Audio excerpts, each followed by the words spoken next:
yes, it is very much a possibility that one can transform his form if he wishes to.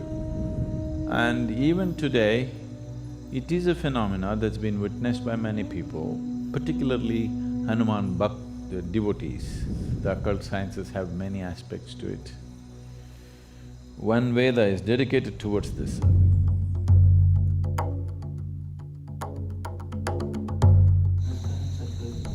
From childhood I used to hear about Hanuman.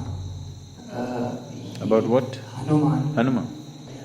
He used to take giant forms whenever he wanted. He used to fly. He used to have a very small, he used to concise his body to smaller size. Was it real or just any fictionary or symbolic, symbolic science or something like that? Thank you. About a certain person becoming small or big or flying or doing something else, is that a possibility? Very much a possibility, very much a reality. It was very much prevalent in this country, in this culture, but it was looked down upon. But it was looked up elsewhere, particularly in the Native American cultures. There is a whole tradition of shamanism where it is… even today there's any amount of talk about how a Native American shaman becomes an eagle, becomes a fly, becomes a wolf, transforms himself into some other form and gets there and all this. So these are not just stories, it is very much a possibility that one can transform his form if he wishes to. There is a panel in the Dhyanalinga where somebody transformed himself into a form that was relevant to someone else. Have you noticed it? You did not? So, about people taking on the forms that they wish according to the convenience is not a new thing or it's not an unheard of thing. Almost in every part of the world it is there. Particularly it is being publicized in a big way about the North American and South American shamans these days, about shamans becoming eagle and becoming wolf. These two forms are very common for them. That was not unheard of here, but it was looked down upon in this culture. There it is being looked up to because this is not spirituality, this is occult. Here, our occult scientists, I call them scientists because they are that kind, they don't bother to convert themselves into a bird or an animal because the risk. There is a beautiful story about…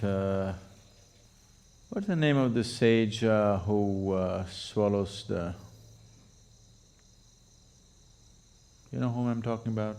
Ashwini Kumaras, and they went to him to learn this 𝓈𝒶𝓎.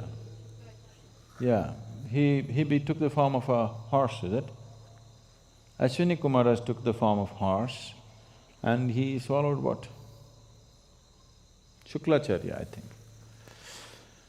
So, there's a whole big story which is maybe a kind of a branch out from Mahabharata, or it's more from Krishna Avtara kind of thing.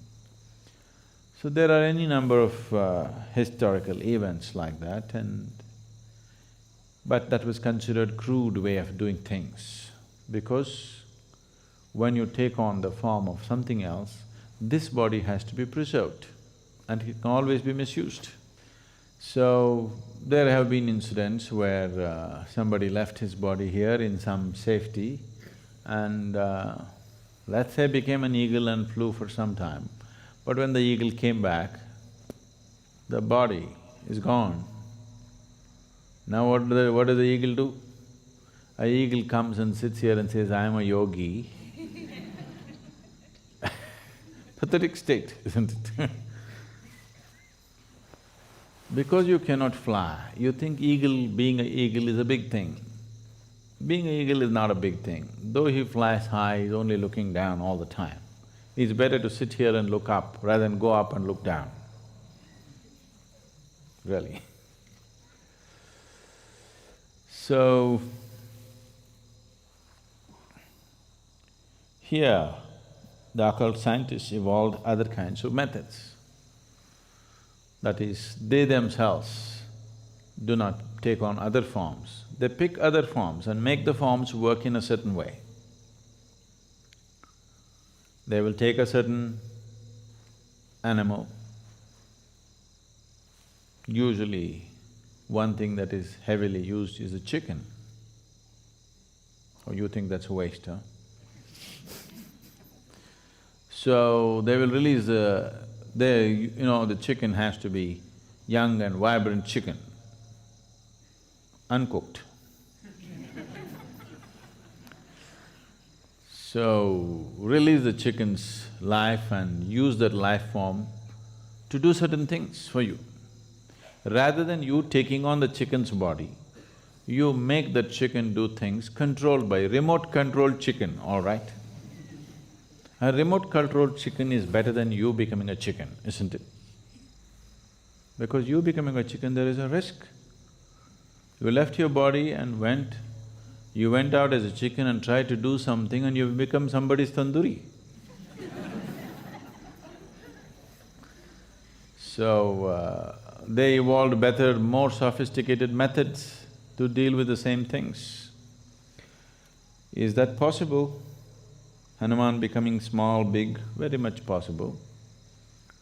And even today, it is a phenomena that's been witnessed by many people, particularly Hanuman devotees. Change of form is a very common thing among the devotees of Hanuman even today, because that is the trend he set. Hanuman is a superman.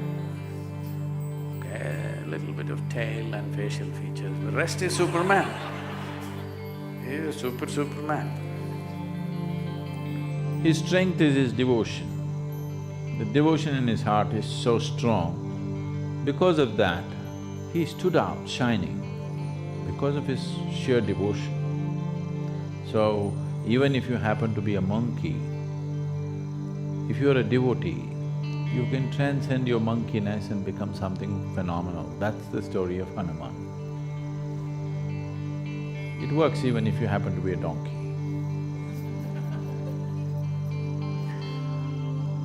So, yes, the occult sciences have many aspects to it. One Veda is dedicated towards this, Atharvana Veda is all about this.